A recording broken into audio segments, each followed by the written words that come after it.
Have you ever wondered about the book of Revelation, specifically chapter 13? For centuries, people have talked about the beast, the mark, the number 666, and it's often painted as this terrifying future event with a single, evil world leader. But what if I told you that the common interpretation, the one you've likely heard in church or seen in movies, might be completely wrong? What if the key to understanding it all has been hiding in plain sight, in the original Greek text? Well, I've spent countless hours diving deep into the ancient language, cross-referencing manuscripts, and what I found is absolutely mind-blowing. It changes everything we thought we knew about this famous prophecy. And here's the most startling part. It's not about some distant future. It's about right now. We are living inside this prophecy as we speak. So, buckle up, keep an open mind, because once you see what the original Greek actually says, you won't be able to unsee it. This isn't about fear-mongering. It's about empowerment through knowledge. To really get to the heart of this, we need to go back to the source. The New Testament was originally written in Koine Greek, a common form of Greek spoken during that time. Words can change meaning over centuries, and translations, no matter how well-intentioned, often carry the biases and understanding of their era. This is especially true for a book as symbolic as Revelation. Let's look at the key word, therion. In almost every English Bible, this is translated as beast. When we hear beast, we think of a monster, a creature, or by extension, a monstrous person, like a dictator. This is the foundation for the popular Antichrist figure. But in Greek, therion has a broader meaning. Yes, it can mean a wild animal, but it can also refer to something savage, untamed, and primal in a more abstract sense. Think of it less as a literal lion or bear, and more like the concept of a predatory, untamed force. This subtle shift is our first major clue. It opens the door to the idea that we might not be looking for a person at all. So if the therion isn't necessarily a single person, what is it? When you examine the descriptions in Revelation 13 in light of this broader meaning, a new picture emerges. It describes a system. Think about it. The beast rises from the sea, which in prophetic language often represents the masses of humanity, the nations, the political world. It's given power, and his seat, and great authority. This sounds less like an individual, and more like a structure of governance, an ideology, or a worldwide system of control.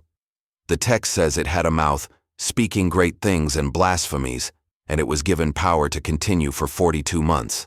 A system can speak through its laws, its media, its education, and its culture. It can wage war on those who don't conform. This isn't just one person. It's a collective, a global framework of power and influence that shapes how we live, think, and interact. Now let's connect this to our world today. We live in a globalized society. We have global economic systems, global media networks, and global political bodies.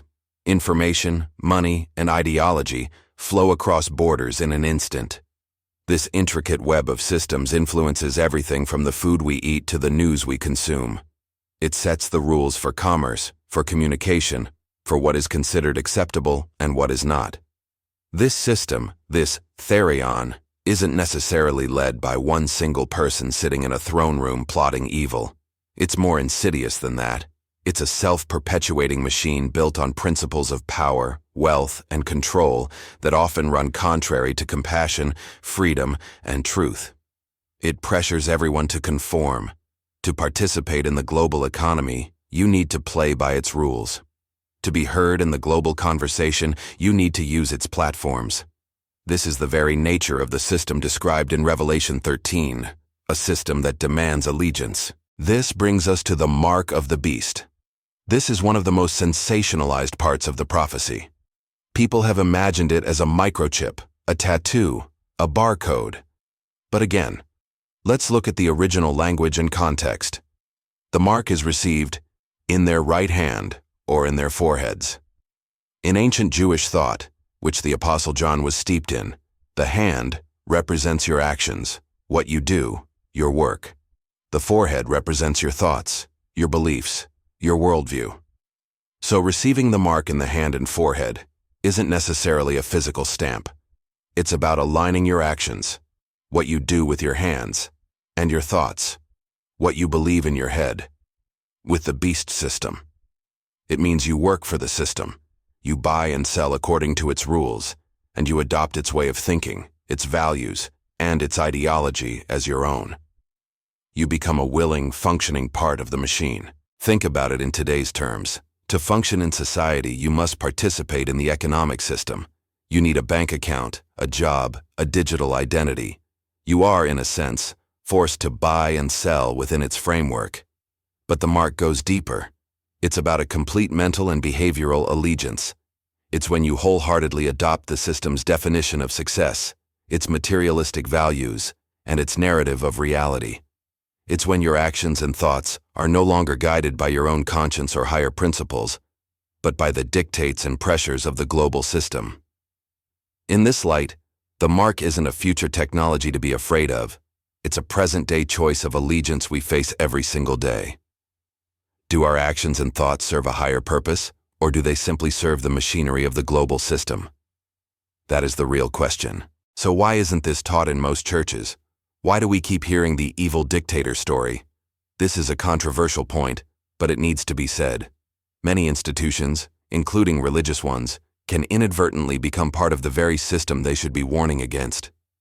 It's much safer and less disruptive to point at a hypothetical villain in the future than to critically examine the systems of power we are all a part of right now.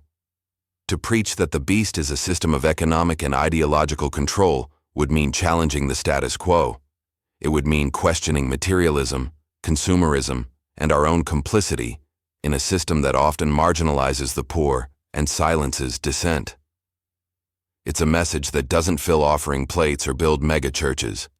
It's easier to create a Hollywood villain that we can all point our fingers at, rather than turning the finger back at the very framework of our modern world and our place within it. By focusing on a future boogeyman, the real present-day challenge of navigating the system with integrity is completely missed. Once you start seeing Revelation 13 through this lens, as a critique of a global system rather than a story about a single person, your perspective shifts dramatically. You start to see the therion everywhere. You see it in the way media shapes public opinion. You see it in the way the global economy pressures us into a life of debt and consumerism. You see it in the way social media platforms encourage conformity and punish divergent thinking. It's not about being a conspiracy theorist. It's about being a critical thinker. It's about recognizing the spiritual and moral dimension of the global structures we inhabit. The prophecy becomes less of a horror story about the future and more of a practical guide for living with awareness and integrity in the present. It's a call to examine our own lives. Are we conforming? Have we unknowingly taken the mark in our thoughts and actions by just going along with the flow? This reinterpretation is not meant to inspire fear, but freedom. The fear-based interpretation leaves us feeling helpless, just waiting for a bad guy to show up. But understanding the beast as a system empowers us. Why? Because we can choose how we interact with the system. We can't escape it entirely, but we can resist its total claim on our minds and souls. We can choose to think for ourselves instead of letting the media think for us. We can choose to define success by our character and relationships, not just by our wealth and status. We can choose to act with compassion and integrity, even when the system encourages selfishness. This is the real battle. It's not a future war with armies and spaceships. It's a present-day struggle for the freedom of your own mind and spirit. It's about learning to live in the system, but not be of the system. So the next time you hear someone talking about the beast of Revelation, remember what you've learned today. It's likely not a man in a suit taking over the world. The prophecy is far more subtle, more profound, and more relevant to your life right now than you ever imagined. It's a divine commentary on the nature of human systems of power and a call to a higher allegiance. The choice is not about accepting a future microchip. The choice is happening now, in every decision you make. Do your thoughts and actions align with truth, love, and freedom, or do they simply serve the machine? That is the question at the heart of Revelation 13. Think about it. Thank you so much for watching. If this resonated with you, please like, share, and subscribe for more content that challenges the way we see the world. See you in the next video.